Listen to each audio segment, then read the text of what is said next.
Ora, muito bom dia a todos. Sejam todos muito bem-vindos a este webinar conjunto organizado pela Oriente e Cuenca e pela EFI Group e relativo ao Orçamento de Estado para 2023, centrado nas perspectivas e apoios às empresas. Queria, obviamente, agradecer a presença de todos, e são muitos, desejar a todos um bom dia e uma boa semana e agradecerem muito particularmente, obviamente, a presença dos nossos oradores convidados que nos deram o grato prazer e a honra de estar presente neste webinar. Portanto, queria começar por cumprimentar quer a Sra. Deputada Jamila Madeira, quer o Sr. Dr. Paulo Núncio, e agradecer a disponibilidade, de resto, desde o início, demonstrada para aqui estar e para podermos debater de uma forma o mais aberta e livre possível este orçamento que, de resto, está já a entrar na sua parte mais final, com o final de propostas na passada sexta-feira.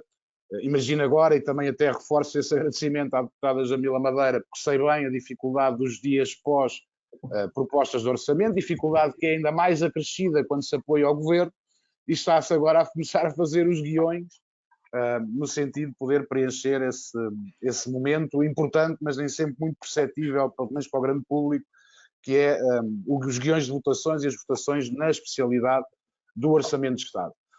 Sem mais demoras, gostaria só de fazer aqui uma pequeníssima introdução a este orçamento, que foi qualificado pelo próprio Sr. Ministro das Finanças, Fernando Medina, como um orçamento que dá um enfoque, e estou a citar, muito grande ao investimento, um investimento de natureza privada, com reduções de impostos, com incentivos corretos no sítio certo, com apoios à capitalização das empresas e ao seu ganho de escala, mas também com crescimento significativo no investimento público.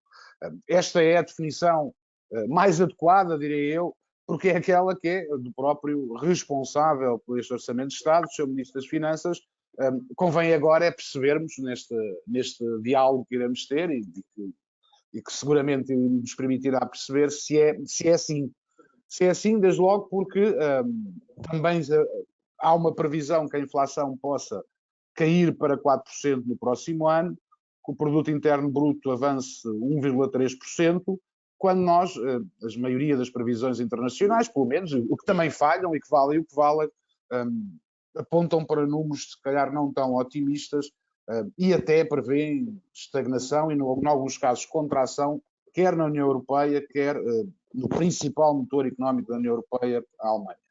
Se nós acrescentarmos tudo isto aos riscos, eu diria que o principal risco é a incerteza, que não diminui relativamente ao conflito armado no centro da Europa, ou no leste da Europa, e com as consequências que daí podem decorrer, fundamenta a ideia que a oposição em geral, o Partido Social Democrata, o principal líder da oposição em particular, tem alimentado, que este orçamento é excessivamente otimista e que por trás dos números macroeconómicos otimistas voltou a ouvir-se falar, pelo menos em alguns casos até, de austeridade.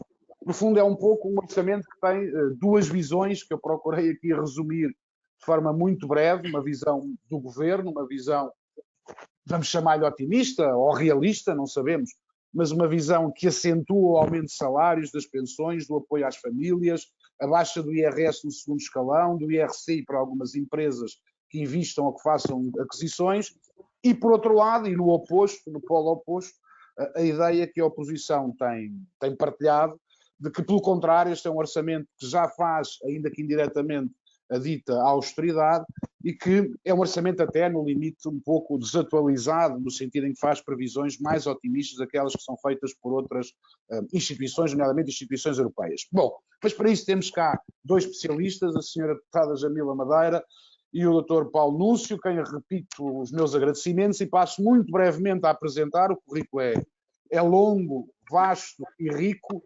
Eu procurei resumir, se deixei de fora alguma coisa importante, peço já desculpas. A senhora deputada Jamila Madeira é licenciada em Economia e mestre em Finanças, foi secretária de Estado adjunta da Saúde no 23º Governo Constitucional, deputada ao Parlamento Europeu entre 2002 e 2009, Atualmente é vice-presidente do grupo parlamentar do Partido Socialista, responsável pela área das finanças e consultora para a Agenda Europeia de Energia na RED. O Sr. Dr. Paulo Núncio, enfim, todos nós o conhecemos como advogado especialista em direito fiscal, particularmente em matéria de IRC, direito fiscal e internacional e reorganização e reestruturação de empresas. Entre 2011 e 2015 foi secretário de Estado dos Assuntos Fiscais, no 19º e 20º, peço desculpa, Governos Constitucionais. É ainda professor auxiliar, professor convidado de Fiscalidade no mestrado em Direito e Gestão promovido pela Nova e pela Faculdade de Direito da Universidade Nova de Lisboa.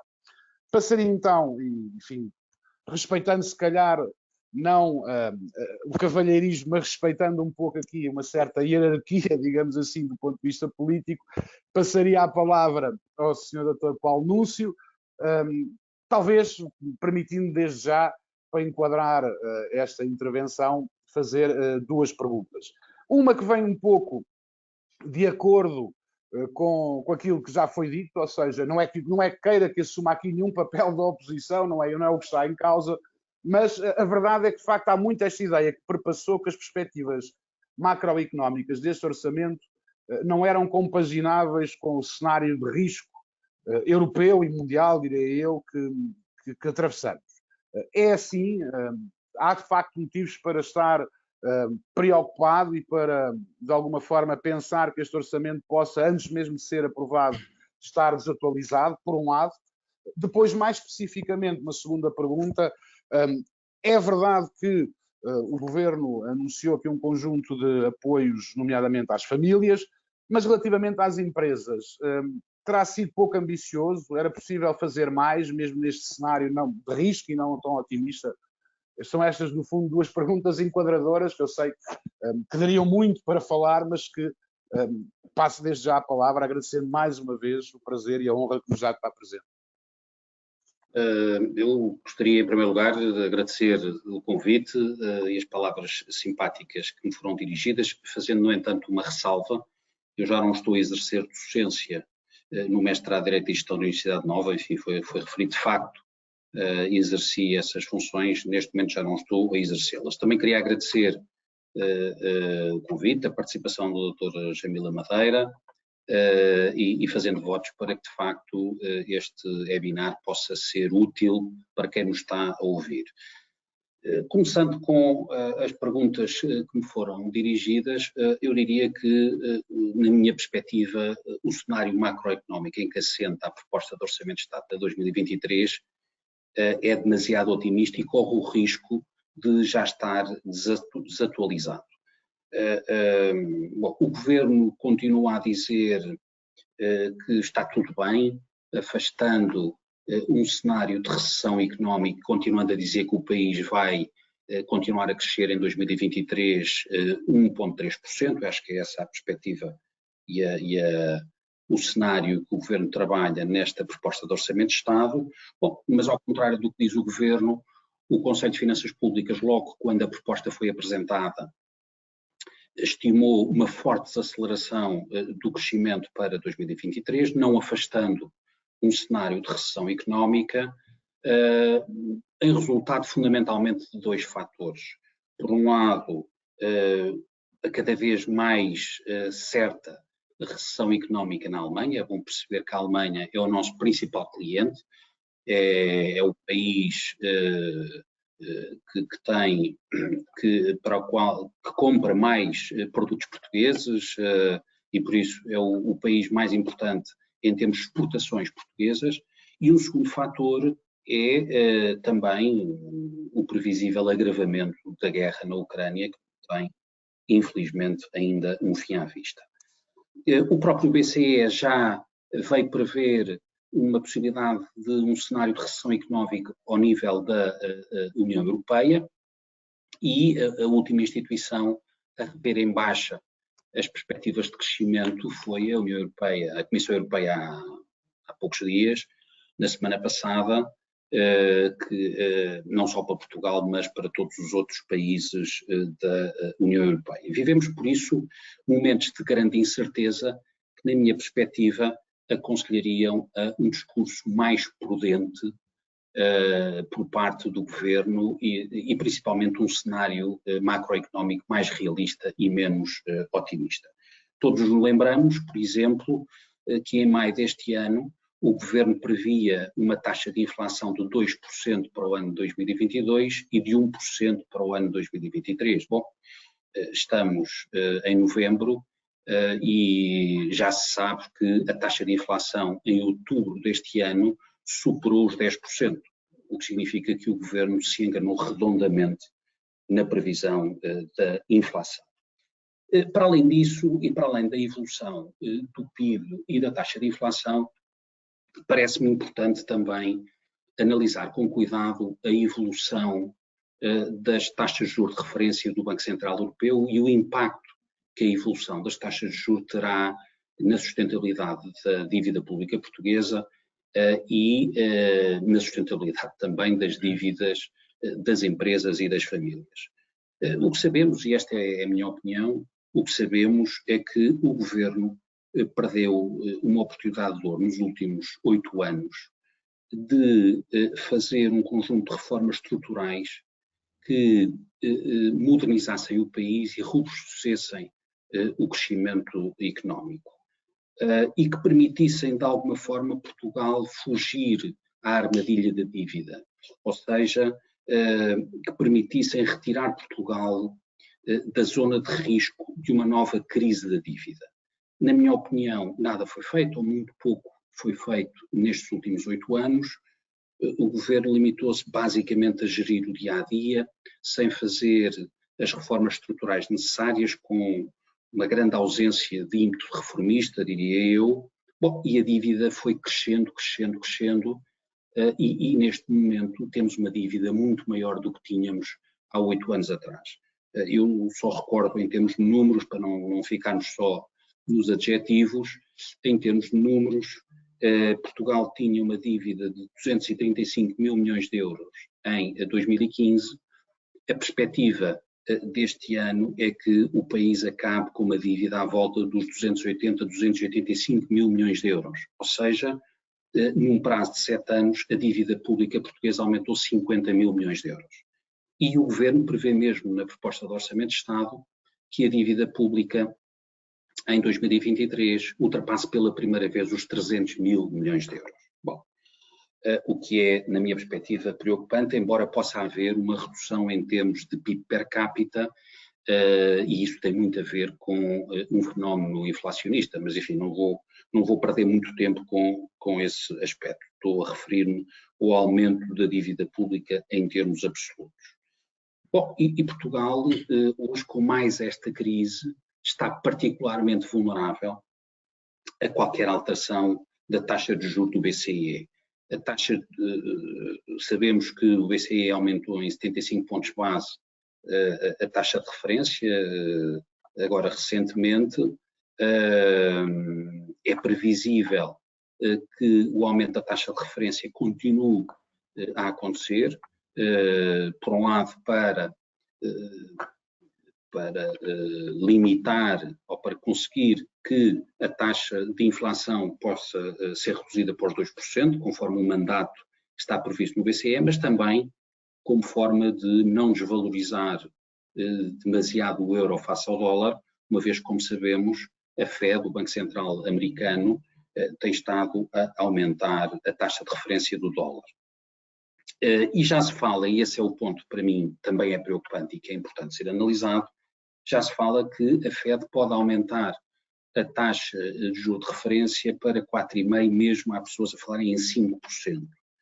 Bom, o que significa que, neste caso, se o Banco Central Europeu tiver que, como tudo leva a crer, tiver que acompanhar a tendência de aumento da taxa de juro, bom, isso colocará certamente problemas à sustentabilidade da dívida portuguesa, mas também colocará problemas às empresas e às famílias, designadamente no crédito à habitação. Um dos números muito relevantes deste Orçamento de Estado tem a ver exatamente com o montante de juros que está previsto ser pago pelo Estado português durante o ano 2023. Se tivermos em conta que Portugal conseguiu poupar no período entre 2017 e 2022 cerca de 3,4 mil milhões de euros de juros, em resultado da política monetária do Banco Central Europeu. Bom, o aumento dos juros, em termos de orçamento de Estado, o aumento de juros para 2023 será de 1,2 mil milhões de euros face a 2022. Isto significa que, num ano, Portugal vai consumir cerca de 1/3 da poupança que obteve em termos de juros durante os anos 2017 a 2022, o que é bastante significativo. Ou seja, se este aumento de juros permanecer, em 2, 3 anos, a poupança que tínhamos conseguido naquele período vai ser consumida na totalidade. Quanto ao orçamento de Estado para 2023, em termos objetivos, o que vai acontecer é que a despesa pública vai continuar a aumentar e que a carga fiscal também vai continuar a crescer. O Governo apresentou, como aliás foi dito na introdução, este orçamento como um orçamento de aumento do rendimento e aumento da competitividade. Eu confesso que tenho alguma dificuldade em verificar quer o aumento do rendimento, quer o aumento da competitividade, porque me parece que, na substância, o Governo não faz nem uma coisa nem outra. Comecemos pelo rendimento. Bom, este orçamento, verdadeiramente, e tendo em conta o efeito inflacionista, o que este orçamento estabelece é uma redução do poder de compra das famílias em geral. Os pensionistas, sabemos que a redução, a antecipação, diria, de 50% da pensão vai determinar um corte de cerca de 1.000 milhões de euros nas pensões a pagamento a partir de 2024 e, por outro lado, em termos de função pública, cerca de 70% dos mais de 144 mil funcionários públicos vão ter um corte do seu poder de compra. E isto tendo em conta a taxa de inflação prevista para 2023 no orçamento, que é de 4%. Se a taxa de inflação, como vários organismos internacionais têm alertado, for superior a 4% em 2023, este poder de compra que está aqui previsto será ainda muito maior. Em termos de IRS, o Governo fala que pretende atualizar os escalões do IRS para 2023. Mas esquece de dizer que decidiu não atualizar os escalões para 2022, quando a taxa de inflação, como dizia, até outubro, já ultrapassa os 10%. E isto significa que, se o Governo continuar a fazer de morto nesta matéria, ou seja, continuar a não atualizar os escalões, e pode fazê-lo até final do ano, não continuar a atualizar os escalões do IRS até final do ano, isto significa que as famílias portuguesas vão sofrer um fortíssimo agravamento de IRS em 2022, já a pagar em 2023. E é muito importante que isto seja dito. Por isso é que seria importante, para colmatar o aumento da inflação em 2022, que até ao final do ano houvesse uma atualização dos escalões ainda em 2022, com efeitos na declaração de IRS a apresentar em maio de 23 e não apenas uma atualização dos escalões para 2023, que terá apenas impacto na declaração de IRS de 2024.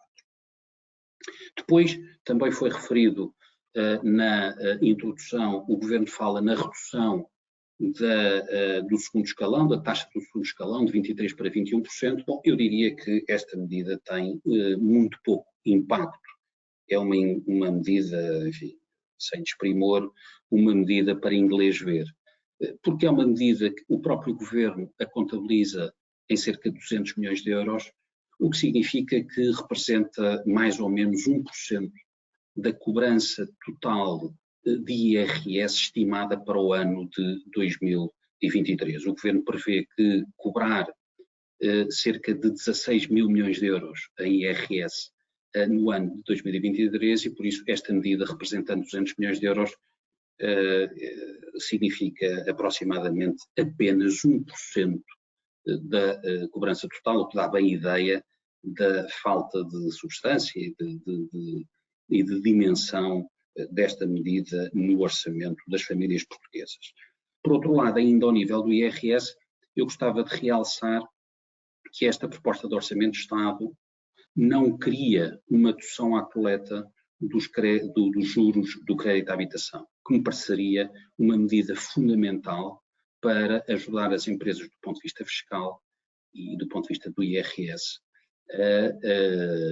no aumento dos juros para pagamento da casa. Todas aquelas famílias que têm créditos à habitação não poderão, em 2023, descontar no IRS os juros do crédito à habitação, ao contrário do que era expectável nas atuais circunstâncias por que passamos.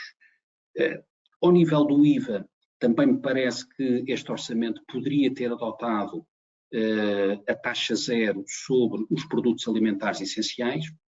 É bom recordar que o cabaz dos produtos alimentares essenciais sofre neste momento uma inflação que já ultrapassa os 15%, e por isso esta medida seria uma medida muito importante, deve-se dizer autorizada pela União Europeia desde abril deste ano, ou seja, desde abril deste ano que, ao nível da União Europeia, os Estados-membros podem reduzir as taxas, designadamente para 0%, sem precisarem da autorização da Comissão Europeia, como acontecia anteriormente, e esta, como dizia, parecer-me ser uma medida fundamental para ajudar as famílias, e designadamente as famílias mais vulneráveis, que gastam uma percentagem maior do seu rendimento numa necessidade básica, que é a alimentação.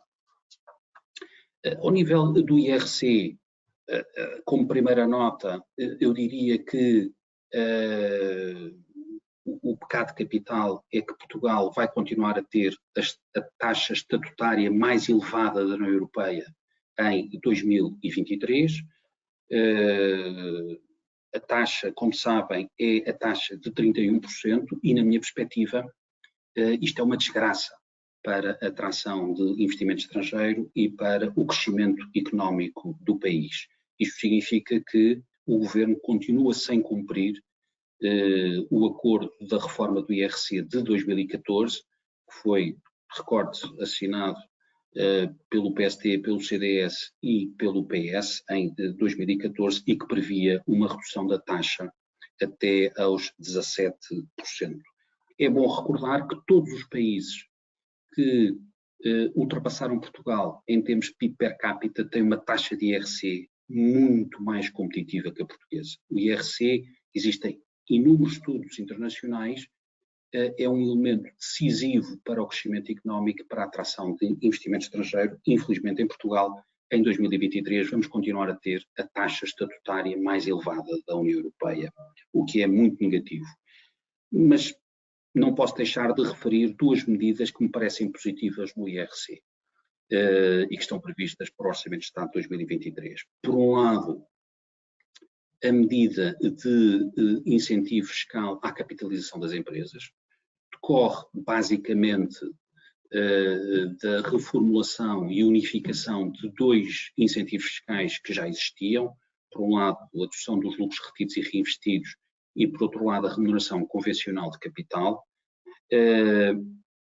Penso que é uma medida positiva que vem no seguimento do Código Fiscal de Investimento de 2014 e parece-me positiva. Acho que poderia ter ido mais longe, porque a diretiva DEBRA, que está neste momento a ser discutida ao nível da União Europeia, permitiria ir um pouco mais longe. E, por outro lado, há um aspecto muito importante que deverá ser corrigido na minha perspectiva. Não sei se corresponde a uma decisão política ou se resulta de um lapso, mas este incentivo, tal como está proposto na proposta de Orçamento de Estado, não é excluído do artigo 90 do Código do IRC, ou seja, do resultado da liquidação, como, aliás, acontecia relativamente aos 2 incentivos fiscais que neste momento são substituídos por este. Bom, se for assim, e se este problema, ou se esta lacuna não for resolvida, bom, isto significa que este incentivo fiscal vai ter muito pouco impacto, uma vez que não será excluído da limitação prevista do regime do resultado da liquidação no artigo 90 do Código do IRC. A segunda medida que eu também gostaria de salientar pela positiva é o alargamento do reporte de prejuízos fiscais das empresas. Decorre também, e há que fazer justiça, decorre também do espírito da reforma de IRC de 2014 e é uma medida muito importante para incentivar o investimento das empresas e, de alguma forma, colocar Portugal ao nível dos regimes mais competitivos a nível europeu. Tem, no entanto, uma crítica, é que, paralelamente ao alargamento do reporte de prejuízos, o que o Governo fez foi também reduzir a percentagem de 70 para 65 dos lucros que podem, do máximo dos lucros que podem ser deduzidos ao prejuízo. E por isso, embora esta medida seja positiva no médio e longo prazo, no curto prazo significará um alargamento da base tributável e, por isso, um aumento da carga fiscal em sede de IRC a pagar pelas empresas. Uma última nota ainda sobre IRC, para dizer que há uma medida que eu, sinceramente, não consigo entender. Na reforma da fiscalidade verde de 2015, foram criados um conjunto de incentivos fiscais para a aquisição de veículos 100% elétricos. Bom, a lógica já em 2015, por isso há 7 anos, era reforço da sustentabilidade, do crescimento verde, e foram criados, de facto, incentivos fiscais muito fortes. Tributações autónomas é um dos casos, mas incentivos fiscais bastante fortes à aquisição de veículos automóveis 100% elétricos. Bom, surpreendentemente, o Governo vem introduzir no Orçamento de Estado para 2023 tributação autónoma sobre veículos 100% elétricos adquiridos por empresas. O que, na minha perspectiva, contraria não só o espírito da reforma da fiscalidade verde de 2015, como a realidade que estamos a viver, o esforço que está a ser feito por todos os países, a União Europeia à cabeça, para promover e estimular o crescimento verde. Eu diria que neste caso, este é um caso em que a arrecadação fiscal se sobrepôs às questões de sustentabilidade e às questões ambientais. E era importante também que esta questão fosse corrigida na discussão da especialidade. Uma última nota, Nuno, e penso que estou ainda em tempo, uma última nota, fazer uma referência ao CIFID, ao regime dos incentivos fiscais, ao desenvolvimento e às despesas de desenvolvimento e de investigação. Bom, o CIFID, tal como o conhecemos hoje, está introduzido no Código Fiscal de Investimentos de 2014 e resultou de longas e exigentes negociações com a Comissão Europeia na altura. E porquê? Bom, porque, como saberão, a regra que existe ao nível da União Europeia é a proibição dos Estados concederem incentivos fiscais às empresas, por se entender que esses incentivos fiscais podem pôr em causa o normal funcionamento do mercado único.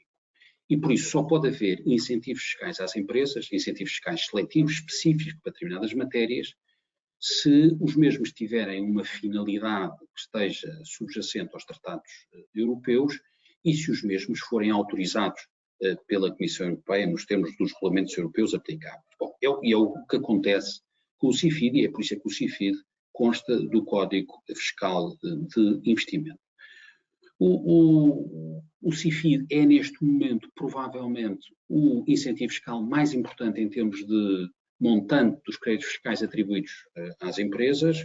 Isso significa que tem feito o seu caminho e é muito importante para o desenvolvimento português, para o desenvolvimento da nossa economia, apostar-se no desenvolvimento e na inovação.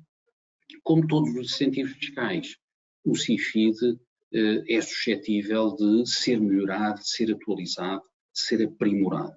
Eu diria que, numa altura em que o Governo também lançou este tema, penso que será objeto, pelo menos de acordo com informações que li, a intenção do Governo é para avançar para uma alteração do CIFID em documento autónomo, não no âmbito do Orçamento de Estado. Bom, e entrando nessa discussão, eu parecer-me importante que o CIFID pudesse beneficiar de um alargamento do seu âmbito de incidência, incluindo desde logo despesas de inovação tecnológica, mas também despesas com produtos e processos que garantam uma transição energética e ambiental, de forma a atualizar o incentivo fiscal aos novos tempos. Também me pareceria relevante uma simplificação dos créditos fiscais. Neste momento, como sabem, no CIFID existem 2 tipos de créditos fiscais. Seria talvez importante unificar esses créditos fiscais de forma a que o CIFID seja de uma aplicação mais simples e também me pareceria importante melhorar os créditos fiscais que digam respeito à contratação de doutorados, exatamente para promover a contratação de pessoas com um elevado nível de formação académica. Finalmente, em termos de CIFID, parecer-me importante, tendo em conta as notícias que têm surgido, parecer-me importante também aprovar medidas que aumentassem o controlo e o escrutínio dos investimentos indiretos, ou seja, os investimentos feitos através de fundos de investimento. Muito obrigado. Muito obrigado, Dr. Paulo Núncio. Queria agradecer a forma pormenorizada com que orientou a sua intervenção e abrangendo, aliás, vários aspectos deste Orçamento de Estado. Eu irei dar de seguida a palavra à Sra. Deputada Jamila Madeira, não sem antes 2 notas prévias, 2 pequenas questões prévias. A primeira era para incentivar o nosso público e quem está a assistir para que pudesse fazer-nos chegar-nos perguntas. Nós iremos ter um espaço a seguir à intervenção da Sra. Deputada Jamila Madeira ou eventualmente depois da intervenção do Dr. António Valente para podermos responder às perguntas do público. Enfim, provavelmente se calhar não a todas, temos limitações horárias, até por força de compromisso que eu assumi, por força de compromissos que os nossos oradores têm, mas gostaria de incentivar, de apelar ao nosso público. Qualquer pergunta, qualquer questão, qualquer dúvida será obviamente no alvo da máxima atenção da nossa parte e seguramente iremos procurar fazer essas mesmas perguntas aos nossos oradores. A segunda nota, e esta já quase que passando a palavra à Sra. Deputada Jamila Madeira, para dar-vos conta de que infelizmente temos aqui um problema técnico relativamente a todo o sistema e designadamente, eventualmente, enfim, digo eu, não sei se assim será e não quero ser injusto, mas com a rede da Assembleia da República, local onde a Sra. Deputada se encontra e que não tem permitido, creio que ainda não permitiu e creio que não permitirá vemo-la, ou seja, não é possível ligar a câmara, mas como aqui o essencial é o conteúdo da intervenção e assim é aquele que para nós é absolutamente fundamental, decidimos avançar nestes termos e nestes moldes. Eu sei que é difícil para o orador sem câmara, mas enfim, também conheço e sei que a Sra. Deputada Jamila Madeira tem uma enorme e vasta experiência desta matéria e, portanto, que seguramente ultrapassará esta dificuldade. Eu até faço a intervenção do Dr. Paulo Núncio,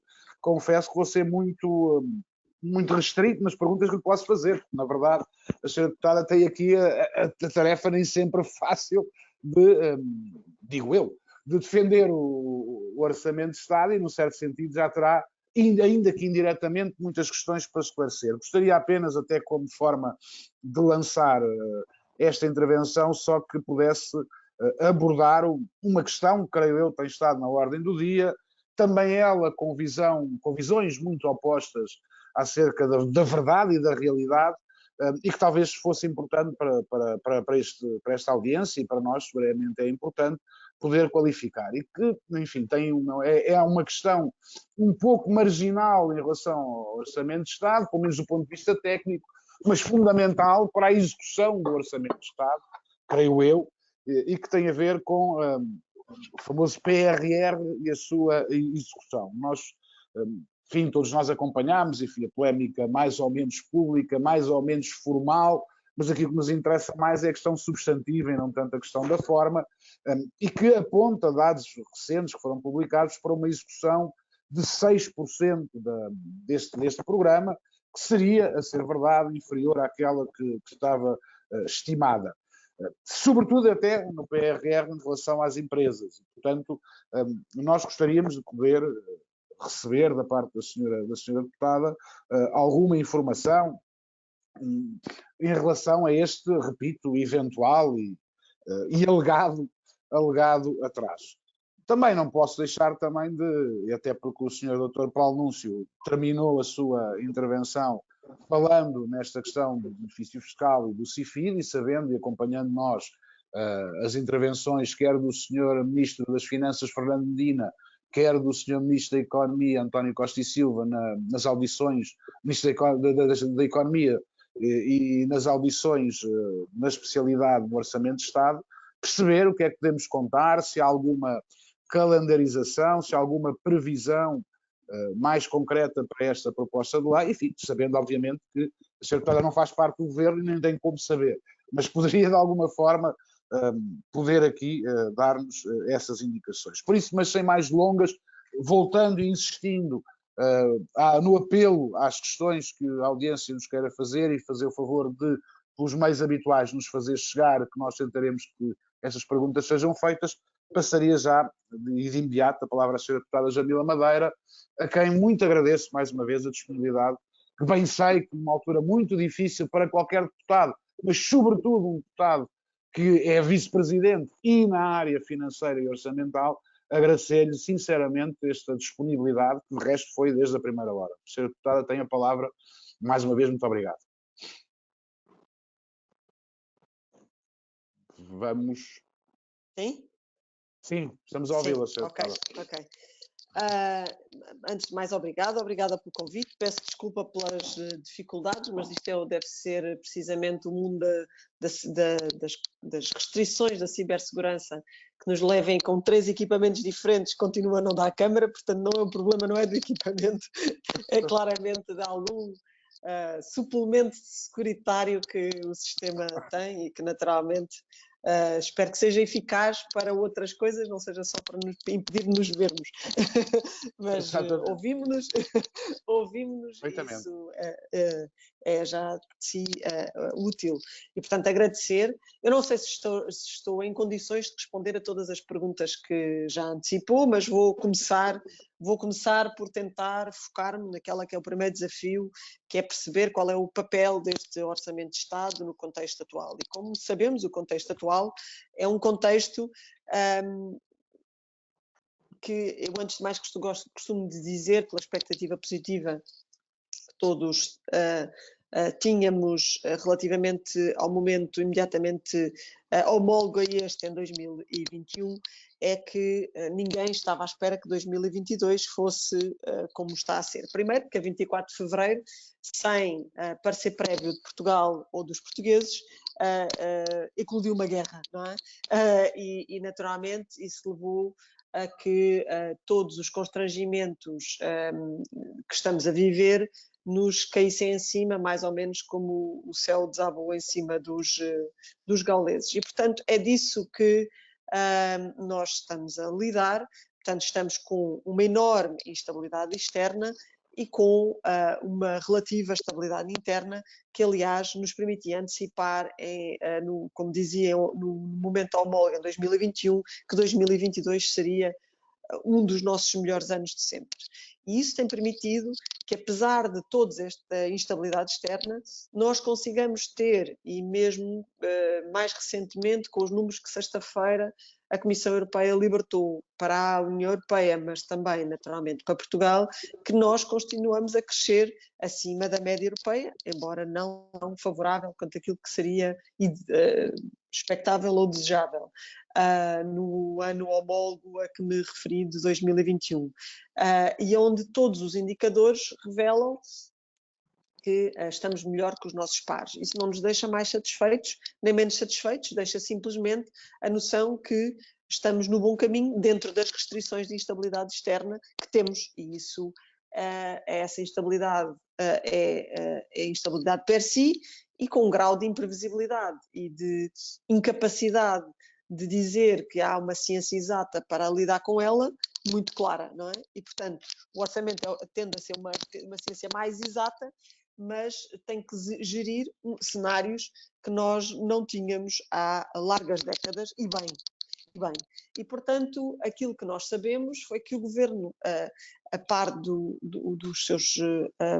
demais Estados-membros, tem procurado criar mecanismos que colmatem três questões muito concretas.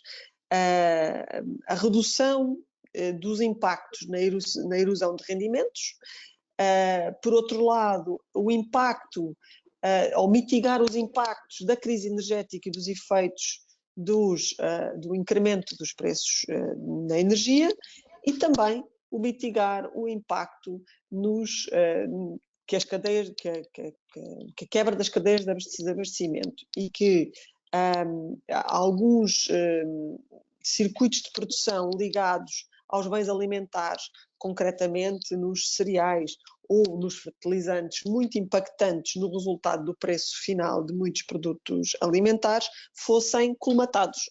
E, portanto, conseguíssemos, por essa via, isolar aquilo que é muito claro ao nível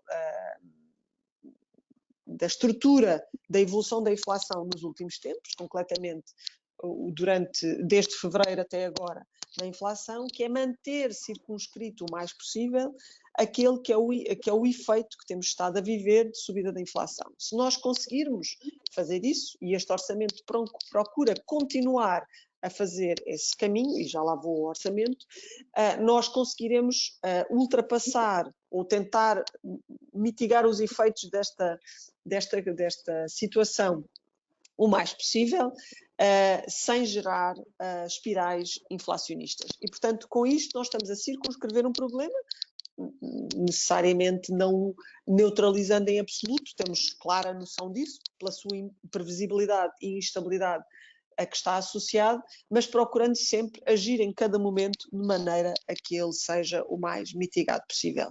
Temos-lo feito ao nível dos rendimentos das famílias e ao nível da proteção da capacidade produtiva e da capacidade competitiva das nossas empresas no mercado aberto a que estão expostas.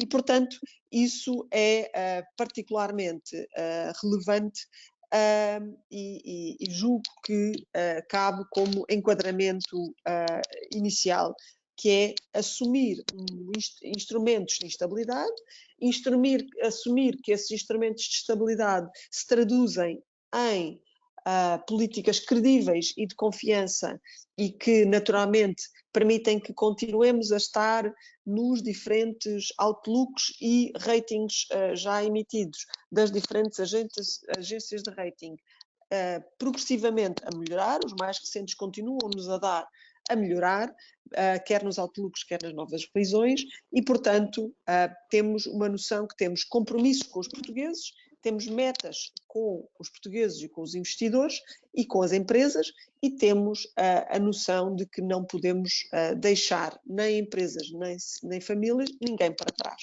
E esse é um compromisso que, da parte do Governo, tem a noção de que, em momentos anteriores, digamos que na anterior crise, na crise pandémica, foi feito um procedimento, podemos dizer, similar, procurando a cada momento ir ajustando as medidas para dar resposta a uma situação que também não sabíamos gerir, que há mais de 100 anos não vivíamos nada semelhante, e permitam-me dizer que de facto nunca vivemos nada semelhante, porque mesmo há 100 anos nunca tivemos um confinamento e uma paragem integral da economia como tivemos agora, e conseguimos ultrapassá-lo mantendo o músculo e a estrutura das nossas empresas, de modo a que quando foi possível reabrir, elas estivessem em condições de o fazer.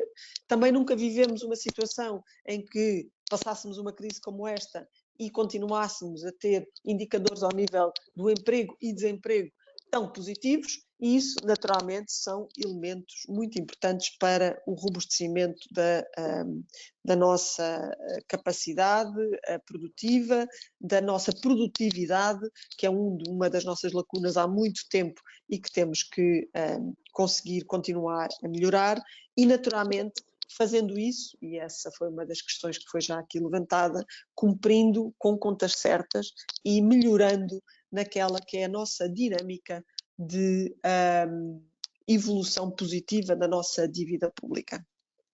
Nós sabemos que o déficit e a dívida são dois referenciais nas atuais regras orçamentais muito importantes, mesmo que agora não binding, não vinculativas.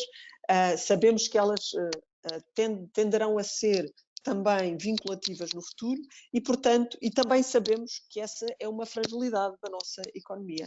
E, portanto, termos neste contexto, quer nos cenários da Comissão Europeia, quer nos cenários do Governo, uma melhoria muito significativa em percentagem do PIB, e eu acho que não podemos nunca ver estas coisas em valores absolutos, porque estamos sempre a ver os impactos da riqueza que geramos em relação à despesa que temos. É mais ou menos como dizer se gastar 250 euros numa família que ganha o salário mínimo é muito, e se é muito também numa família que ganhe 5.000 euros mensais. É evidente que temos que ver esses 250 euros sempre em relação à riqueza que se gera. E, naturalmente, a dívida pública não pode nunca ser dissociada desse peso relativo. E, portanto, nesse peso relativo, Portugal está a sair do ranking do top 3 das piores da dívida pública, e, naturalmente, isso é algo muito relevante, e quer a Comissão Europeia, quer o Governo sinalizam isso. E isso é algo que dá um referencial muito importante externo, dá um referencial muito importante interno, e que naturalmente nos coloca numa vantagem comparativa para que o financiamento das nossas empresas, para que o financiamento da dívida pública seja feito de uma maneira menos dura, se me permitem a expressão, e que seja mais suportável em termos de gestão daquelas que são as contas certas que pretendemos manter, e conseguir ao mesmo tempo ter um alívio de apoio que permita apoiar as empresas e apoiar as famílias nas situações mais difíceis. Vejamos, todas estas medidas que foram criadas ao longo deste ano de apoio ao nível das famílias e ao nível das empresas foram apoios que foram sustentados com poupanças em termos de taxas de juros. E isso, naturalmente, é algo importante para que se consiga prosseguir uma medida de apoio onde ele faz falta e, ao mesmo tempo, prosseguir uma lógica de convergência com o objetivo de estarmos entre os melhores da dívida pública. Queria, naturalmente, fazer este enquadramento inicial para dizer que este também é um orçamento que, independentemente daquilo que foi aqui dito, é um orçamento que nos cria perspectivas de diálogo e de solidez de convergência de pensamento. Se assim não fosse, nós não estaríamos, por um lado, o Governo a dizer que reforça os rendimentos das famílias, os rendimentos das empresas, criando rendimento disponível, não necessariamente incrementando ciclos inflacionistas ou criando condições para ciclos inflacionistas, mas aumentando a disponibilidade de rendimentos e incorporando em si dois momentos que me permitam dizer que são dois sinais históricos, que incorpora em si um acordo de concertação social de melhoria de rendimentos e salários para 2022-2026, algo particularmente relevante e nunca antes visto, sobretudo em contexto de maioria absoluta. Paralelamente a isso, algo que também nunca antes visto, um acordo plurianual, também ao nível da função pública e da administração pública. Isso é muito relevante para continuarmos a ter um conjunto de compromissos e de interações entre empresas, administração pública, governo, famílias, e conseguirmos manter propósitos. O propósito de continuar a crescer, fazer a nossa economia crescer, mas também continuar a manter um referencial, uma linha de tendência de crescimento dos salários, quer no privado, quer no público, aliás, com referenciais de crescimento equiparados e que, ao mesmo tempo, assumindo incentivos de redução de impostos associados a um objetivo e a outro objetivo. E isso permite que, em paralelo com a atualização dos escalões em 5,1%, portanto, acima daquilo que é a inflação estimada para 2023. O facto de ser destes escalões terem também uma redução em termos do segundo escalão, com efeitos em todos os subsequentes, de 2 pontos percentuais, portanto, aumentando a liquidez das famílias com uma diminuição da taxa média de todos estes escalões, é algo particularmente relevante de conseguir, associado ao incremento dos rendimentos por via salarial e ao incremento do rendimento disponível por esta via, e para além disso, não só mantendo a linha de crescimento tendencial muito significativo ao nível do salário mínimo, também aumentando o nível de existência e assegurando uma reformulação do mínimo de existência para proteger aqueles rendimentos que ficam entre o salário mínimo e os 1.000 euros, no sentido em que esse incremento, mesmo que marginal, do seu rendimento não seja todo ele eludido por via do efeito fiscal. Portanto, temos aqui uma proteção de rendimentos que nós sabemos que é muito importante. Todos nós que lidamos com empresas e as empresas per si sabem que estes rendimentos são rendimentos muito impactantes naquilo que é um instrumento muito importante para a sustentabilidade do nosso crescimento, como todos os indicadores demonstram, também com um peso muito importante da procura interna, ou seja, manter o crescimento destes rendimentos e a liquidez das famílias e das empresas é particularmente relevante para que um elemento estruturante e que dá credibilidade às nossas projeções de crescimento económico se mantenha, ou seja, uma proteção da procura interna. Também temos um sinal muito importante a esse nível, que é permitir que os mais vulneráveis dos vulneráveis, os mais apoiados pelas prestações sociais, não vejam essas prestações também serem erudidas. E essas são todas elas ainda atualizadas por via de uma atualização, também nunca antes vista nestes montantes, de 8% do indexante de apoios sociais. Portanto, eu julgo que sobre essa matéria estamos aqui muito claros em termos de articulação entre empresas, famílias, administração pública e governo. E, portanto, acho que estamos bem articulados para enfrentar os desafios de enorme instabilidade externa, mas com muita estabilidade interna, procurando cumprir os propósitos de continuar a fazer o nosso país crescer e ultrapassar este momento difícil, que sabemos que é difícil, com o menor prejuízo possível para as famílias, com o menor impacto possível para as famílias.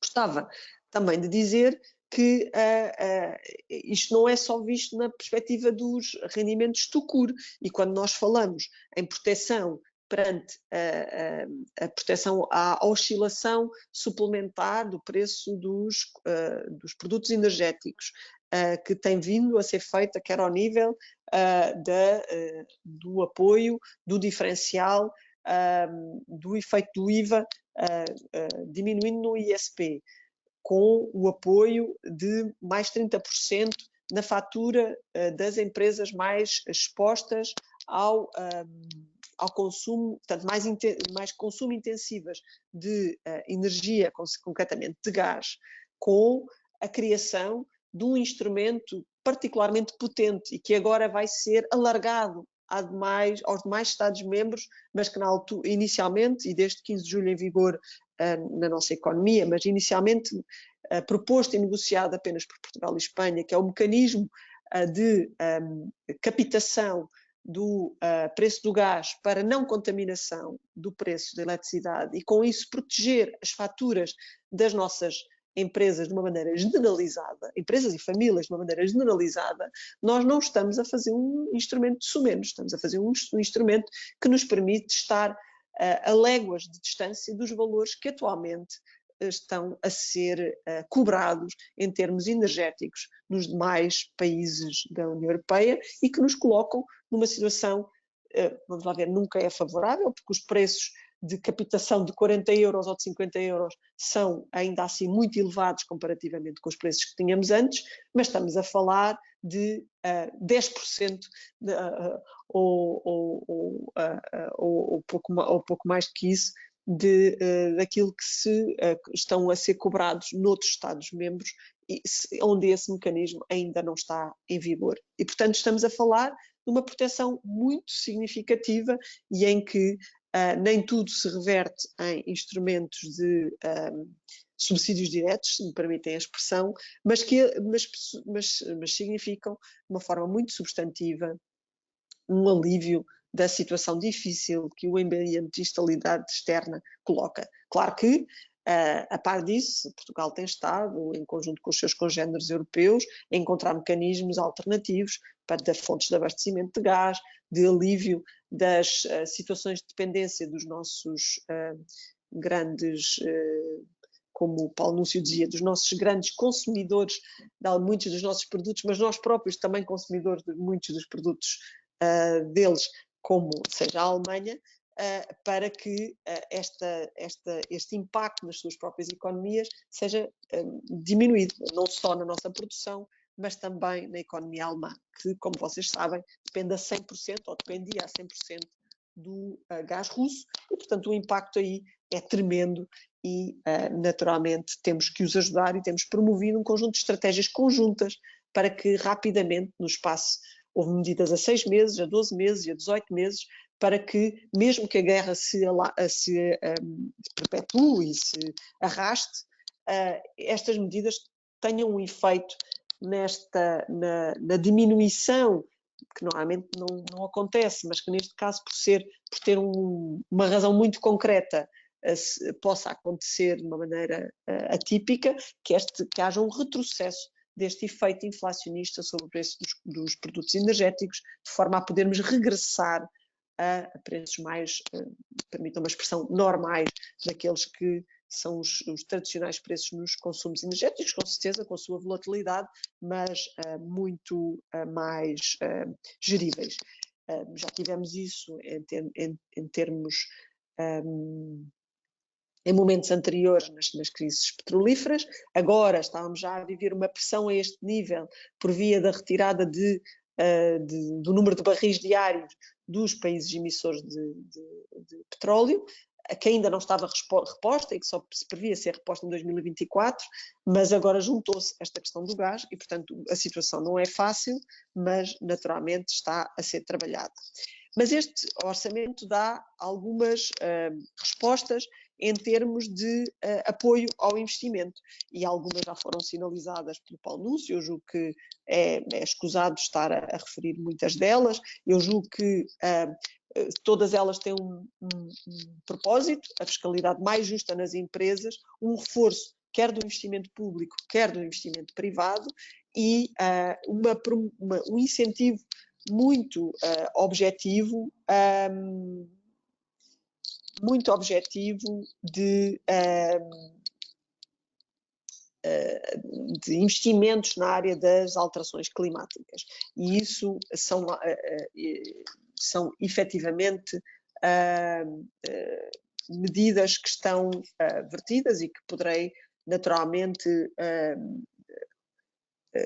desenvolver. Falarei apenas sobre uma, que suponho que algumas questões surgirão sobre essa matéria, mas de qualquer forma vou sinalizá-la, que tem sido muito falada, concretamente a Windfall Tax, onde houve o compromisso europeu nessa matéria. De qualquer forma, essas medidas terão que ser tomadas fora do Orçamento de Estado, mas aquilo que sabemos é que no quadro português nós já temos muitas contribuições extraordinárias definidas em orçamentos anteriores e que se mantêm, e portanto ela terá que ser ajustada à realidade que nos é solicitada pela União Europeia relativamente àquilo que é a nossa realidade. E portanto não estamos a trabalhar a sair de um momento zero como alguns Estados-membros, e essa será naturalmente alinhada e vista em conformidade. Também temos, e essa é uma medida também muito interessante de ter neste orçamento, a introdução de um regime de tributação de criptoativos, algo que eu estava...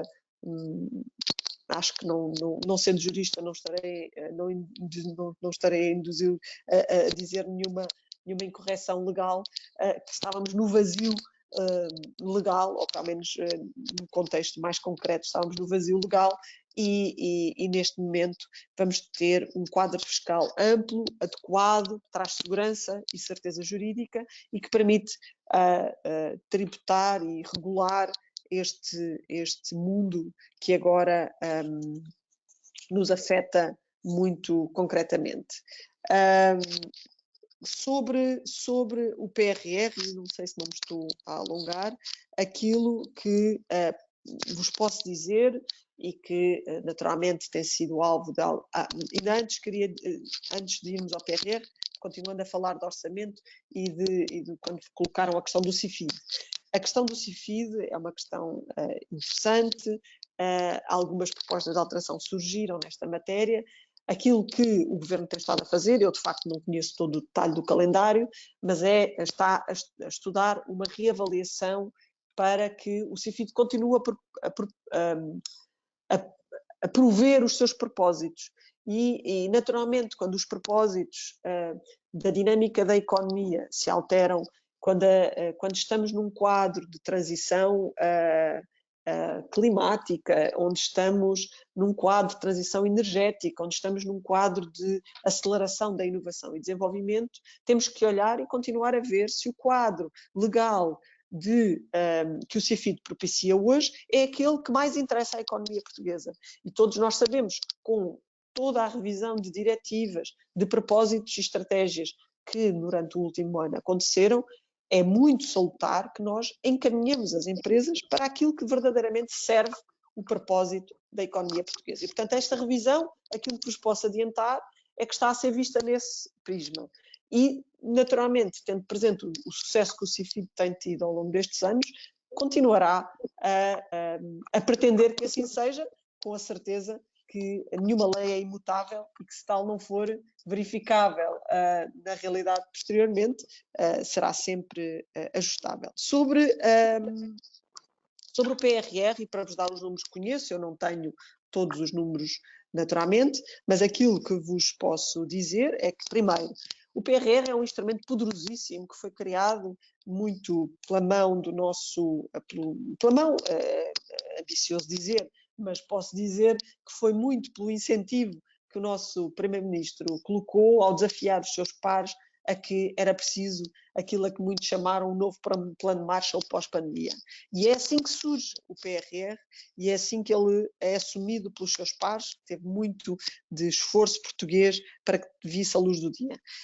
Tivemos o orgulho de sermos o primeiro Estado-membro a apresentar um plano e a vê-lo aprovado, e temos também o orgulho de dizer que Portugal cumpriu todas as metas e marcos a que estava obrigado no tempo certo. Como sabem, todo ele é construído em metas, objetivos, propósitos, é feito de uma maneira muito diferente dos quadros financeiros plurianuais e, portanto, o primeiro pedido de pagamento foi feito com sucesso e aguarda o segundo pedido de pagamento. Quase 70% dos avisos do PRR já foram lançados dentro do calendário que estava previsto, 58% do PRR já está aprovado e mais de 1.000 milhões já estão pagos. Há já vários projetos no terreno e outros tantos em análise pelas instituições. Portanto, é muito difícil dizer se são 6%, o que se pode dizer do campo global aquilo que temos que olhar é quais foram as metas, quais eram as etapas e com que velocidade é que essas metas e essas etapas estão a ser cumpridas. E nesse sentido, 70% das metas e etapas que eram para ser cumpridas estão cumpridas. O primeiro pagamento foi feito com sucesso, salvo erro, em setembro, e agora aguarda-se a resposta ao segundo pagamento. Portanto, este primeiro pagamento com as metas definidas em julho, o segundo pagamento muito em breve, e, portanto, aquilo que podemos dizer é temos que continuar paulatinamente a cumprir essas metas de acordo com aquilo que foram os compromissos que assumimos dentro do quadro do acordo do PRR. Tudo o resto são números globais que podem simplesmente não fazer absolutamente sentido nenhum, porque eles têm etapas, têm metas, têm objetivos, e é isso que é avaliado a todo o tempo pela Comissão Europeia. Muito obrigado, Sra. Deputada Jamila Madeira, desde logo, pelo esforço adicional de não ter Câmara e ainda o esforço, que não é pouco e não é pequeno, bem sei, de procurar responder aqui a todas as questões e a todas as áreas que foram suscitadas e, inclusivamente, não que antecipe dons adivinhatórios, mas, inclusivamente, algumas perguntas foram aqui surgindo. E aproveitei também para isso, nomeadamente relativamente aos criptoativos. Portanto, relativamente às questões, queria também voltar a apelar a que estejam absolutamente à vontade para que as possam fazer. Eu vou tentar fazer uma triagem e agrupá-las, são várias as perguntas, e até por isso mesmo, se calhar, até porque temos, repito, compromissos horários com os nossos oradores, eu se calhar não abriria agora questões à plateia, passaria sim a palavra ao Dr. António Valente em nome da FI Group, e se calhar depois então no final, até porque pode haver uma pergunta que possam querer fazer também ao próprio António Valente, no final escolheria aqui algumas perguntas, talvez até uma para a deputada Jamila Madeira, outra para o Dr. Paulo Núncio, pelo menos tentando distribuir aqui um pouco para um e para o outro. Algumas das perguntas já foram feitas, de forma a agilizarmos os nossos trabalhos. Por isso, sem mais delongas, o Dr. António Valente tem a palavra, se faz favor. Obrigado, Nuno. Deixa-me agradecer a presença também do Paulo e a presença da deputada doutora Jamila Madeira. É um prazer ter-vos aqui.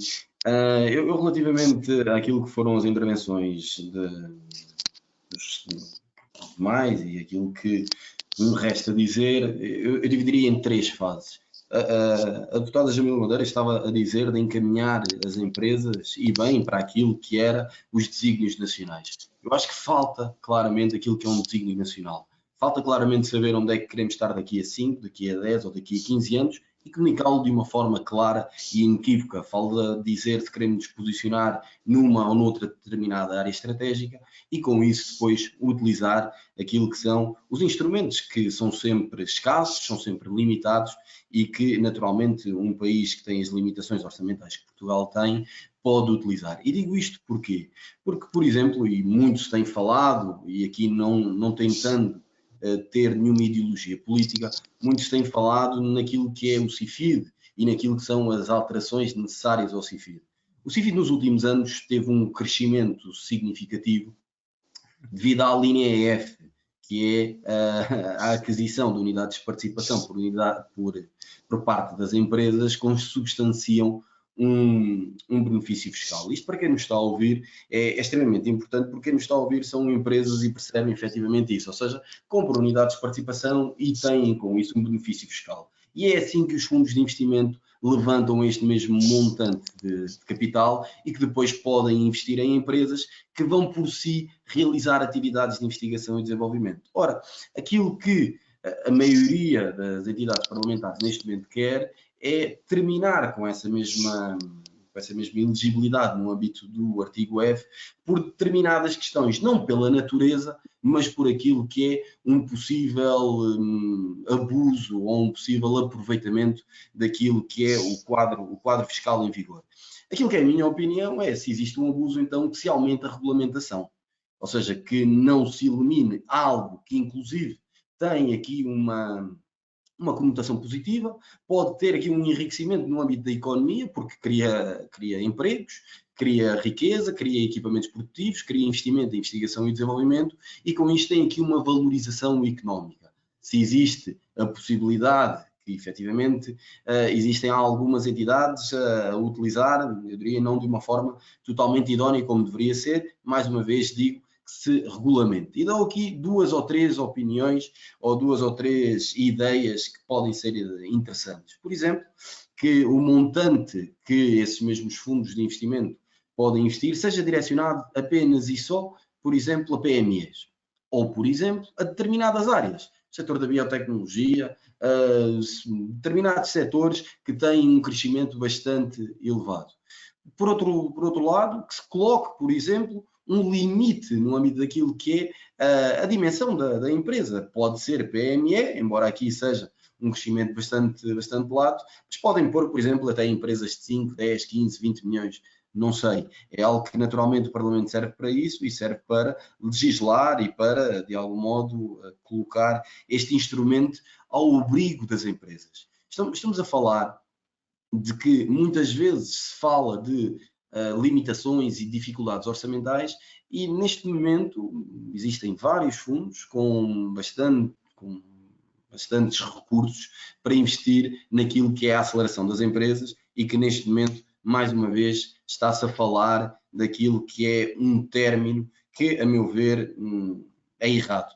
Faz-me recordar em 2018, quando se terminou com o benefício fiscal à criação líquida de emprego e que agora se está a falar em retomar esse benefício fiscal. Portanto, parecemos, passa a expressão, não é muito popular, parecemos baratas tontas a terminar e a criar benefícios fiscais de acordo com aquilo que, em termos ideológicos, politicamente pode dar jeito. Isto relativamente àquilo que é o CIFID. Outro ponto relativamente ao CIFID, apenas para terminar este tema do CIFID, vejo com bons olhos aquilo que foram algumas propostas a nível de orçamento de Estado, que é a introdução da inovação tecnológica.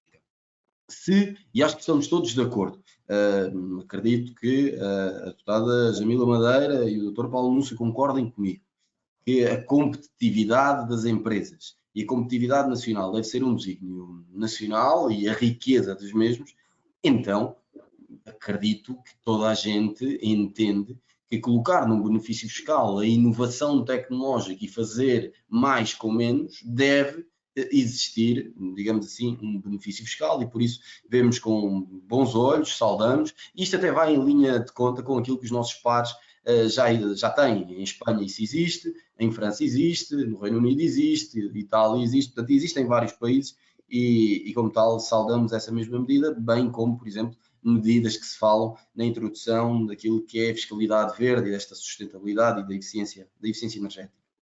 Por outro lado, relativamente àquilo que são outras medidas no âmbito empresarial, sou totalmente contra aquilo que é a tributação dos lucros excessivos das empresas do setor energético e não porque entenda que essas empresas não têm de ter este esforço à semelhança daquilo que é o esforço de todos os cidadãos, mas é porque já são tributadas largamente no âmbito daquilo que é contribuição extraordinária sobre a indústria energética, sobre a indústria farmacêutica, que tem vindo a ser apresentada com a promessa que um dia irá terminar e nunca termina esta contribuição dita extraordinária, mas valia tirarem o nome daquilo que era este mesmo imposto. Por fim, antes de passarmos para outro tema que gostaria de falar, tem a ver com aquilo que é a fusão de 2 benefícios fiscais, que o Dr. Paulo Núncio também já falou, portanto vai deixar de existir, para quem nos está a ouvir, vai deixar de existir o DLRR e a remuneração convencional do capital social. Aquilo que a acontecer vai existir é esta fusão dos 2 benefícios fiscais e irá chamar-se incentivo à capitalização das empresas, que permite deduzir aquilo que é os aumentos líquidos de capital durante 10 anos, com uma taxa de 4,5%, pelo menos é isso que se fala. Vejo com bons olhos no âmbito daquilo que é a simplificação, carece de mais informação sobre como é que irá ser feito ou irá ser utilizado este mesmo benefício fiscal, com o detalhe que o Dr. Paulo Núncio já aqui falou e que não irei alongar.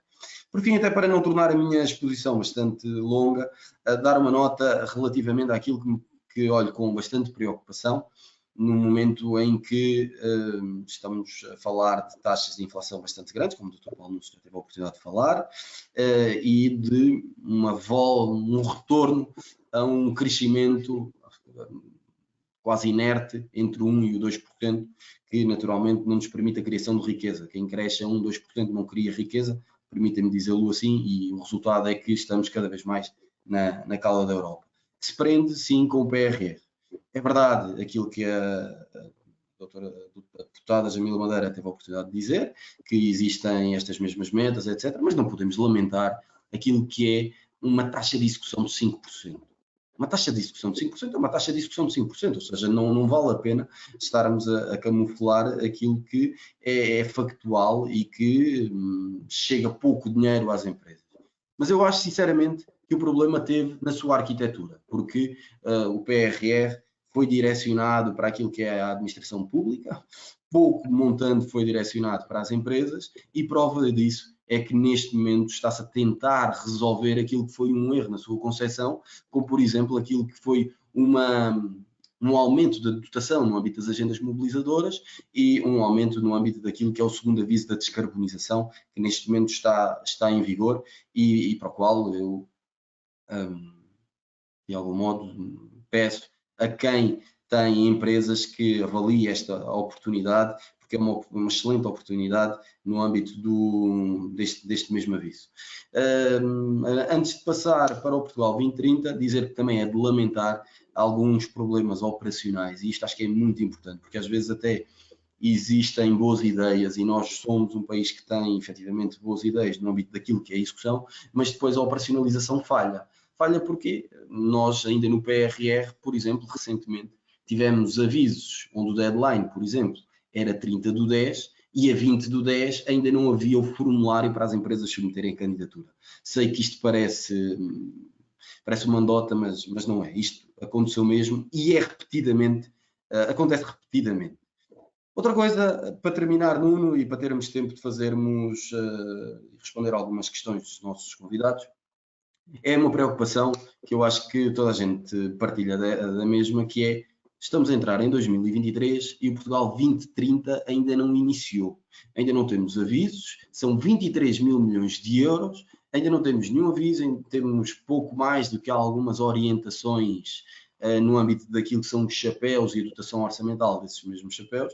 E quer dizer, eu acho que é completamente de lamentar, para não utilizar uma expressão mais forte, não termos já essa mesma execução. Quer dizer, o que é necessário para começarmos a direcionar estes mesmos montantes para aquilo que são os agentes económicos e criadores de riqueza, como as empresas. As empresas estão sedentas de investir. E se não fosse assim, quando foi a criação das agendas mobilizadoras, não tinha existido uma manifestação de investimento de 14 mil milhões de euros. Foram promovidos 14 mil milhões de euros, ou uma intenção de 14 mil milhões de euros de investimento. Portanto, eu acho que ao ajudarmos as empresas, ajudarmos os empresários e a criação de riqueza, estaremos a ajudar as famílias, estaremos a ajudar as pessoas e estaremos naturalmente a ajudar o país a sair deste ciclo vicioso de pobreza em que estamos inseridos. Não tenho outra forma de o dizer. Obrigado. Muito obrigado, António, até pelo contributo muito importante que foi dado aqui para cumprirmos horários, que é outra coisa que raramente se consegue nestas coisas, e eu acho que, enfim, talvez com um período de desconto que o VAR vai terminar, se me permitem a introdução de outro tema, talvez consigamos não andar muito longe do horário previsto. Bom, eu tenho aqui algumas perguntas que umas já foram respondidas, outras nem tanto, e que vou tentar agrupar, e depois, enfim, darei a palavra quer ao Dr. Paulo Núcio, quer à Sra. Deputada Jamila Madeira para responder, se for caso disso e se for possível. Uma do Rui de Carvalho tem a ver com uma confirmação do orçamento. O Rui de Carvalho pergunta e afirma ao mesmo tempo, é uma pergunta quase para uma confirmação que benefícios fiscais como o CEFEI, o Crédito Fiscal Extraordinário ao Investimento, e o RFI para 2023 não estão contemplados no Orçamento de Estado. Pergunta certo, isto é mais uma pergunta sim ou não, quase.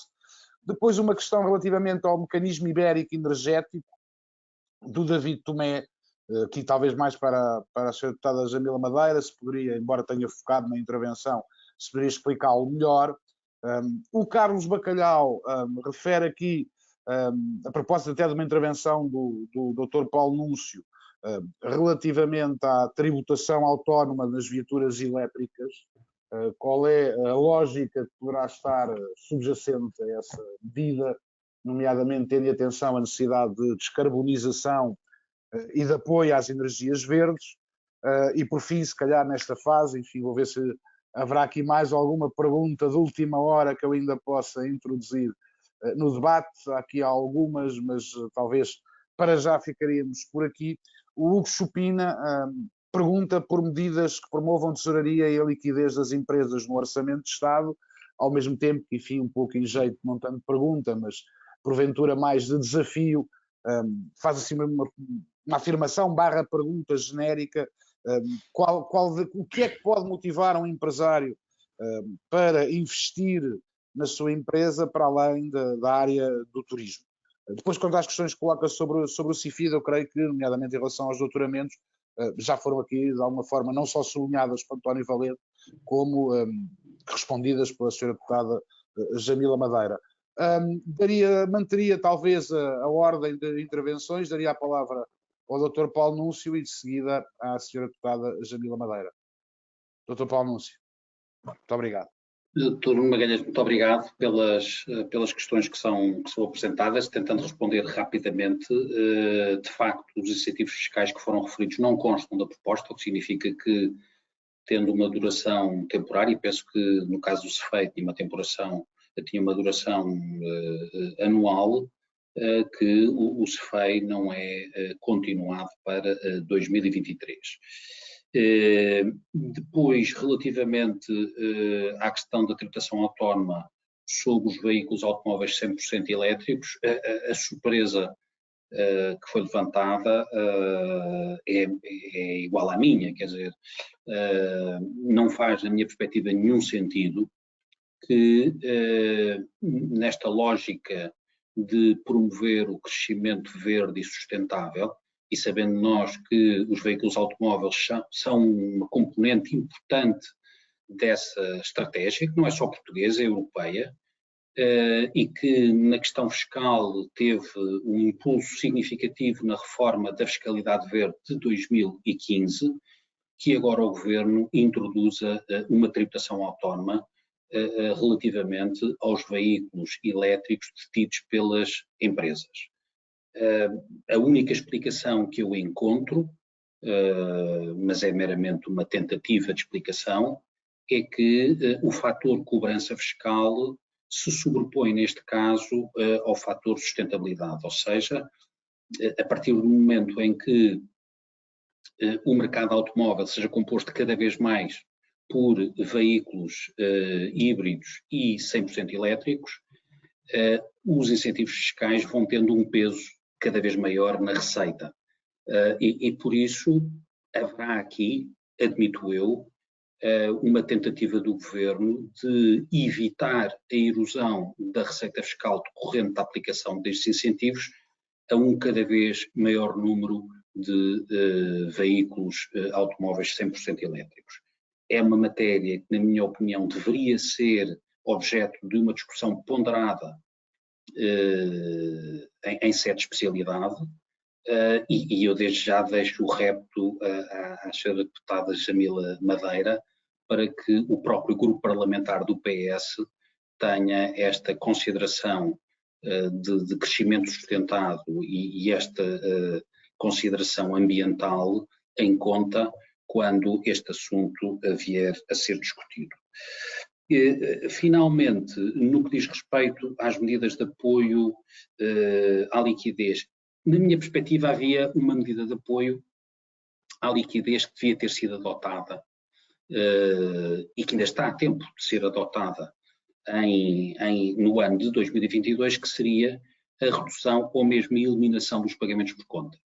Se estamos numa situação de crise, se as empresas de facto estão a enfrentar uma enfim, condições bastante difíceis em termos de mercado, e se os preços têm vindo a aumentar significativamente, os preços de matérias-primas e também os preços ligados à energia, uma das medidas que podia ter sido equacionada e que não foi, embora tenha sido proposta a seu devido tempo, seria uma redução substancial ou mesmo a eliminação dos pagamentos por conta, ou seja, aqueles pagamentos que as empresas fazem no ano anterior que fica por conta do IRC que terão que pagar no ano seguinte.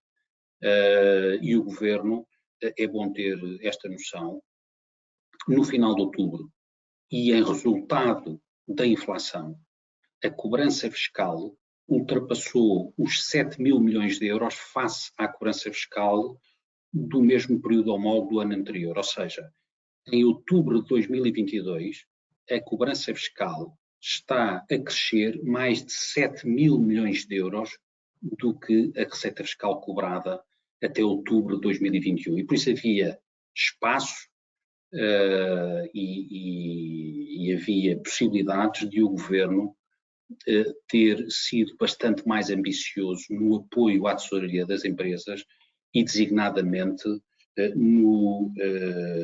na redução dos pagamentos por conta, coisa que não fez. Nuno, se me permitires, só pequenas notas sobre algumas coisas que foram ditas depois da minha primeira intervenção, mas são só pequenas notas. A primeira, para dizer que de facto é trágico, isso já foi referido pelo Dr. António Valente, é trágico, na minha perspectiva, que o PRR tenha uma execução de 5, 6%. É absolutamente trágico. E é trágico também que menos de 10% desse valor tenha chegado às empresas, porque, como foi dito também, há aqui um pecado capital no desenho do PRR.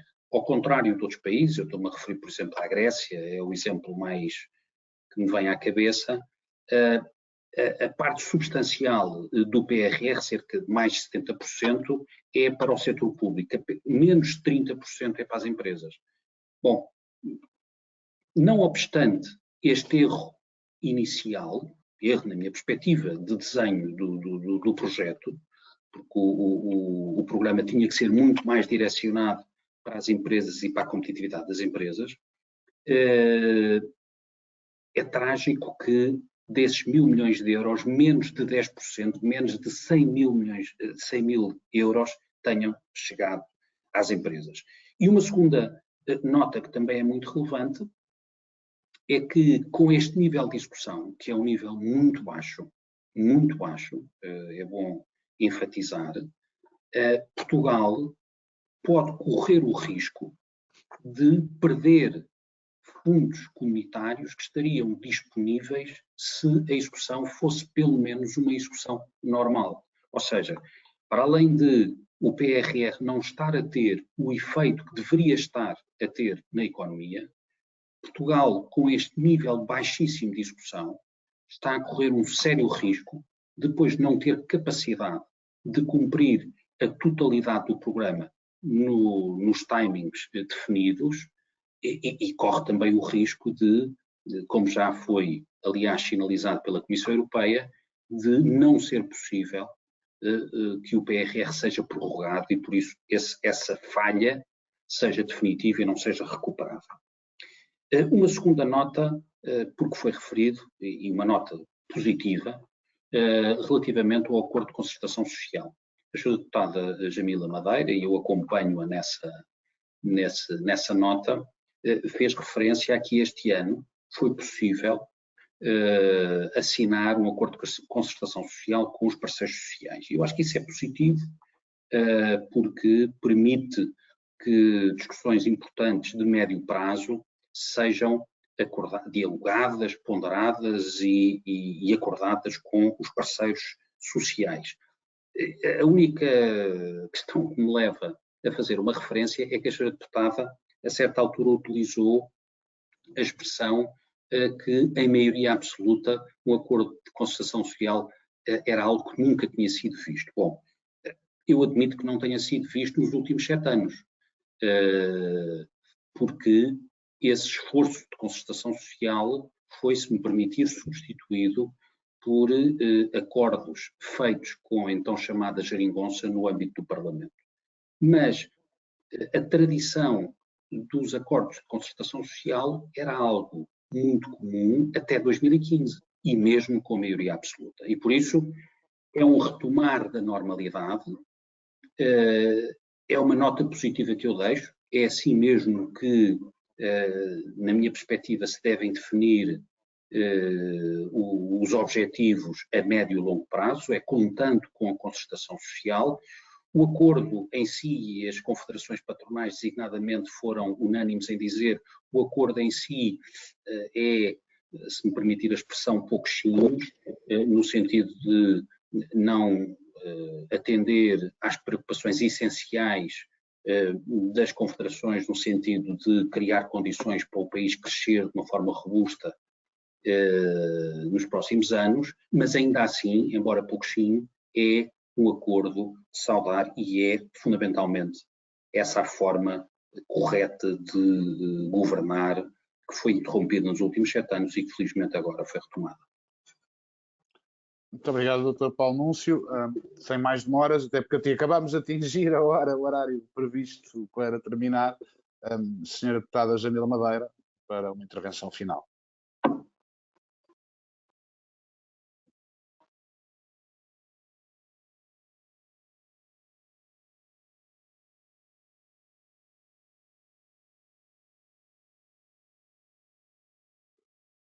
Creio que Pode estar em mute. Pode estar em mute. Agora já está, acho eu. Sim, é isso? Sim, sim, é que eu não tinha mexido, devem ter sido vocês a desligarem, então eu não tinha percebido. Talvez. Nada. Só para deixar absolutamente claro que os últimos 7 anos, primeiro, não foram de maioria absoluta e, segundo, foram de um esforço muito, muito sofrido de construir diálogos e consolidação de soluções que permitissem a viabilização de orçamentos de Estado, estabilidade, manutenção de crescimento na economia portuguesa e mais, convergência com a União Europeia. Nós tivemos de 2015 a 2019 convergência com a União Europeia, tivemos uma interrupção durante o ano da pandemia, ou durante os anos da pandemia, e tudo nos permite dizer que retomamos já, apesar das vicissitudes, essa convergência com a União Europeia. E naturalmente isso foi sempre feito em diálogo com os parceiros parlamentares e em diálogo com os parceiros sociais, mas é óbvio que quando os megafones gritam rolo compressor, é importante sublinhar que o diálogo está cá, apesar de nos alegarem um rolo compressor. E um diálogo muito significativo, quer com a administração pública, quer com os parceiros sociais, porque permite demonstrar que estamos todos a trabalhar em prol do crescimento do país, estamos todos a trabalhar em prol da melhoria da qualidade de vida das empresas e das famílias, e isso, visto como um todo, não sendo nunca, e mais num momento tão difícil como o atual, uma solução idílica, é uma solução que nos permite avançar, continuar a crescer e continuar a crescer acima dos nossos parceiros europeus. E isso é algo muito importante, que é mantermos o foco, continuarmos a perceber que trazíamos atraso, por exemplo, ao nível das qualificações, que é algo que também está vertido neste acordo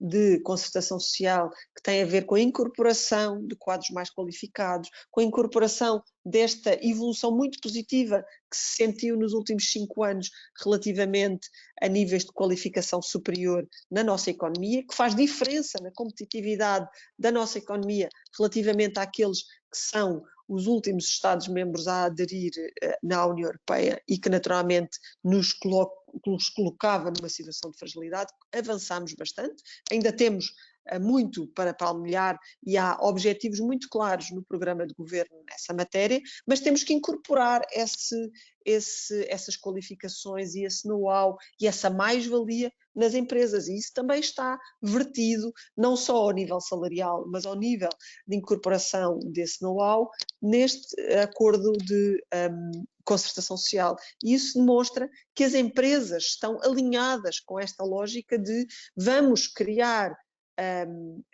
rumos, ou vamos construir o rumo de Portugal como um rumo de mais-valias e não como um rumo de concorrência pelos baixos salários ou pelas atividades menos qualificadas. Não é aí que Portugal se quer colocar, não é aí que nós vemos que temos margem. E, portanto, também ao nível da economia, por exemplo, da economia chamada economia verde, de todos os desafios que a economia verde nos coloca, das indústrias alternativas, dos desafios alternativos também da investigação e desenvolvimento que temos, mas também do digital. E, portanto, as agendas mobilizadoras desenvolvem quer uma matéria, quer outra, em parceria com as empresas, e também aí um pacote muito significativo de verbas que eu sei que quando fazem esses discursos não as contabilizam, que são difíceis de autonomizar per si, mas são volumes financeiros muito significativos e que farão a diferença nos territórios e na economia portuguesa e que naturalmente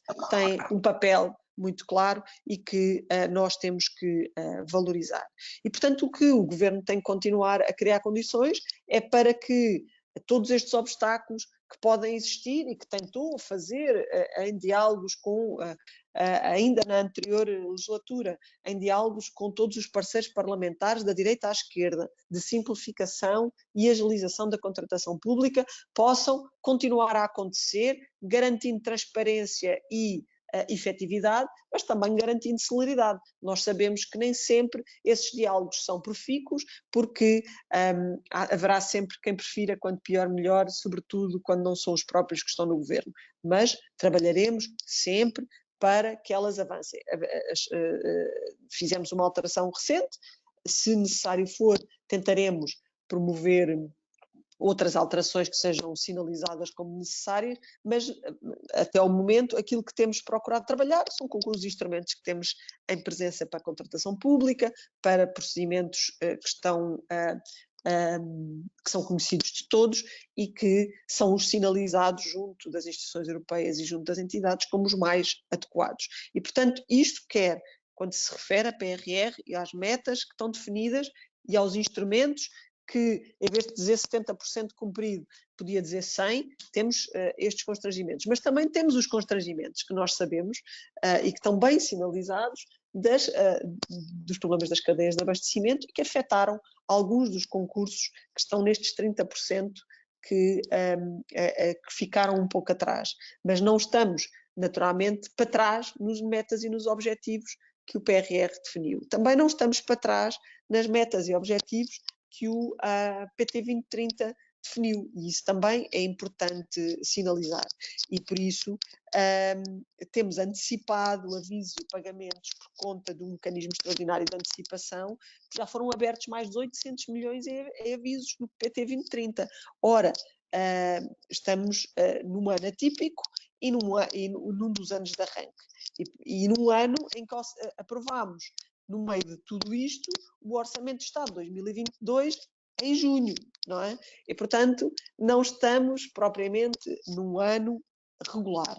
Mas, ainda assim, podemos dizer que destes 800 milhões de euros que foram abertos em avisos, 400 milhões já foram aprovados. Ou seja, neste contexto de arranque de PT 2030, de Orçamento de 22 aprovado em junho e de arranque também do PRR, aquilo que podemos dizer é que o caminho não está assim tão negro como o tentaram pintar, independentemente de também eu gostar sempre e sempre mais e sempre melhor. E, portanto, acompanho na lógica de podemos sempre ter melhor, mas também gostava que nos acompanhasse, havendo bloqueios objetivos, legais ou outros, que se possam ultrapassar, que eles sejam cooperativamente ultrapassados e que estejamos todos em prol do país a trabalhar nesse sentido.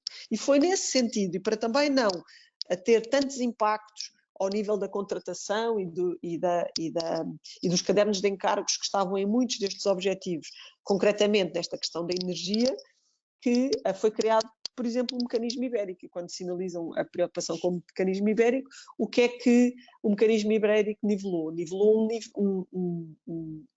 um teto para o preço do gás que é utilizado para a produção de eletricidade no mercado livre. Ou seja, o preço final não é contaminado pelos preços exorbitantes, quer dizer, não deixam de ser exorbitantes, mas pelos preços astronómicos, permitam-me dizer, em comparação com os que estão outros países a viver, que estão noutros países, comparativamente com Portugal e Espanha, que solicitaram a autorização para este mecanismo, puseram-no em vigor desde 15 de julho e, se assim não fosse, seriam profundamente impactantes, quer na competitividade, quer na possibilidade de alguns dos cadernos de encargos que estaríamos em presença para todos estes instrumentos financeiros que a União Europeia nos coloca ao dispor, quase como impossíveis de cumprir por via do incremento dos custos energéticos. E assim não foi, porque eles foram nivelados e e foi-lhes colocado um teto para esse efeito. Ou seja, temos procurado criar instrumentos de proteção à competitividade da economia portuguesa. E esses instrumentos de proteção são, certo, por um lado, incentivos e, por outro, vacinas. Podemos dizer que o mecanismo ibérico não é mais do que uma vacina. Ou seja, nós sabemos que a doença está lá e, portanto, nós não estamos impedidos de ficar contaminados, mas, e estamos sempre um pouco, mas não queremos ficar doentes profundamente para que não consigamos com isso produzir. E, portanto, o mecanismo ibérico é uma forma de ter uma vacina que tem um custo, e tem sempre um custo, mas esse custo não nos coloca doentes a ponto de não conseguirmos produzir. E isso é naturalmente algo muito importante para as empresas portuguesas, seja para aquelas que trabalham intensivamente com a energia, seja para todas as outras que simplesmente têm uma porta aberta e que têm um contador de luz para as suas múltiplas maquinarias de produção, sejam as mais simples às mais complexas, e seja para as famílias que podem continuar a ter o recurso aos seus níveis de conforto como anteriormente, embora que seja saudável, salutar, que possa utilizar um outro mecanismo que o Governo colocou ao dispor, que é o regresso dos pequenos consumidores, famílias e empresas mais pequenas, ao mercado regulado, onde esse nível de exposição é ainda menor e que naturalmente permite que as flutuações no mercado do gás sejam de facto mais mitigadas e mais controladas.